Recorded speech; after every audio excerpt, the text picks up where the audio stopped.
buenos días a todas y todos ustedes.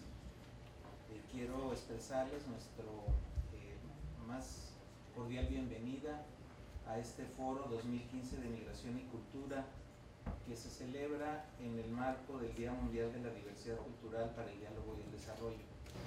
Y decirles que para la UNESCO, en México y en cualquier parte del planeta, se entiende que la migración no tiene por qué ser siempre identificada con una necesidad desesperada, sino también y evidentemente con una elección genuina de vida, y eso es algo que rezuma en los textos de cada uno de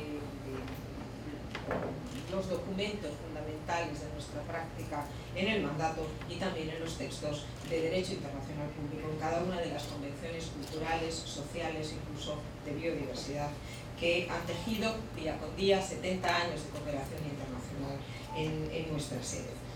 Pasado 18 de diciembre se celebró, como cada año, el Día Internacional del Migrante, decretado por la Organización de las Naciones Unidas, cuyo espíritu primordial es atender las demandas más sentidas de los más de 230 millones de seres humanos que viven en un país diferente al que los vio nacer, donde dolorosamente dejaron su sangre, su carne, sus ilusiones. El fenómeno de la migración resulta infinito en sus distintas dimensiones.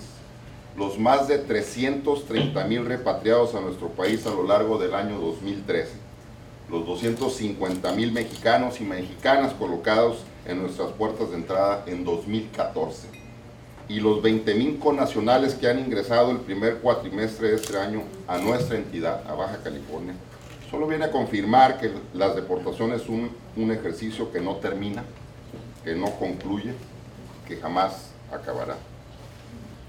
Esta ciudad es muy propicia, es una arena en donde aquí en Tijuana vivimos cotidianamente estos elementos de una diversidad, no solamente de carácter nacional, sino obviamente internacional, porque esto me hace recordar conceptos del doctor Tonatiuh Guillén, que habla de la dificultad de hablar de lo nacional en un fenómeno en el que los mexicanos han traspasado las fronteras y tenemos un porcentaje arriba del 10% de la población mexicana viviendo en Estados Unidos.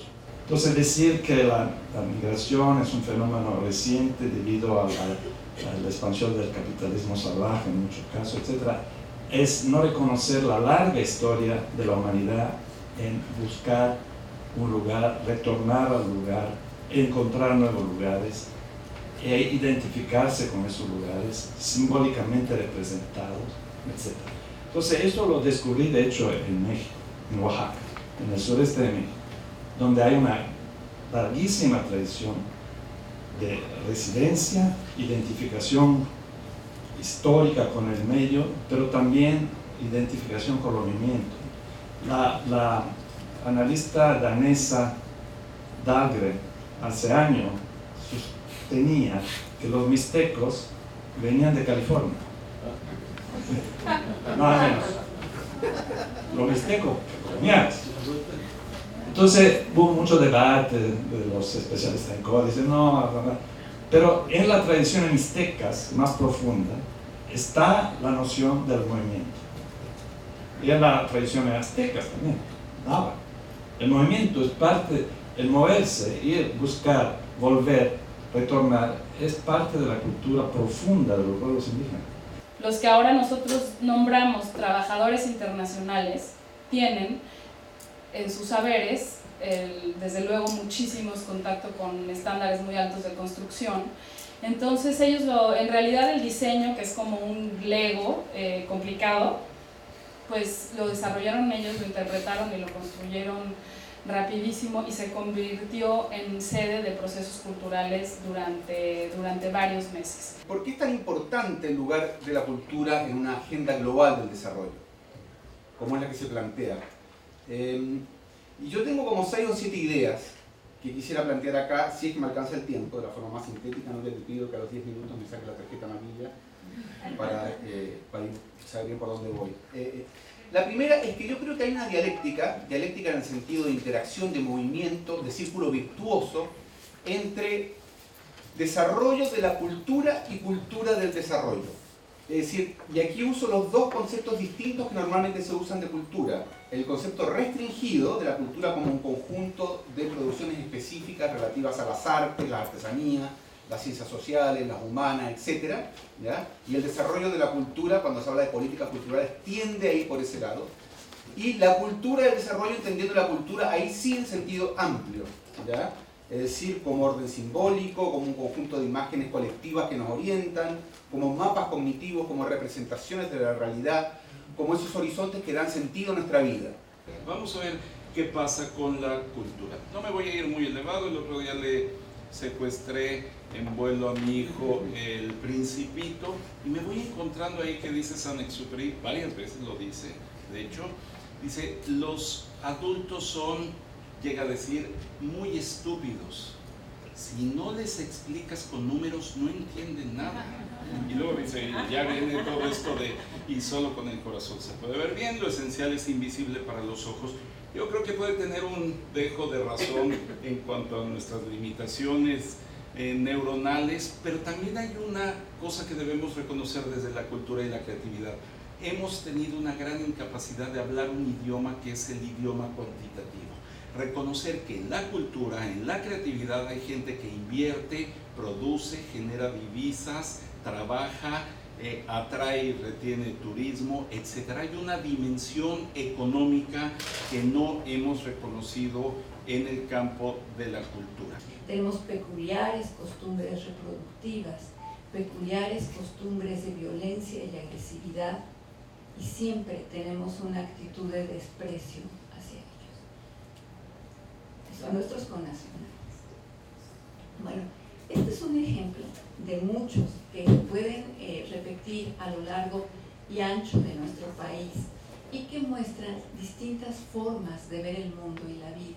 Para organizar mandatos tan diversos y también tan coherentes del sistema ONU, tenemos un marco de cooperación que cubre el periodo 14 a 18, que fue formulado en conjunto con el Plan Nacional de Desarrollo y que nos convoca, como todas las agencias, a buscar puntos de conexión a partir de los mandatos de la CEPAL, que es análisis económico, de la UNESCO, que cultura, educación, tecnología, del PNUD, que es medición de pobreza, de hábitat, que son centros urbanos, un punto común que nos permite incidir y ser más influyentes. Y básicamente el compromiso de Naciones Unidas en este país, en este momento, es promoción de inclusión y equidad en un marco de derechos humanos.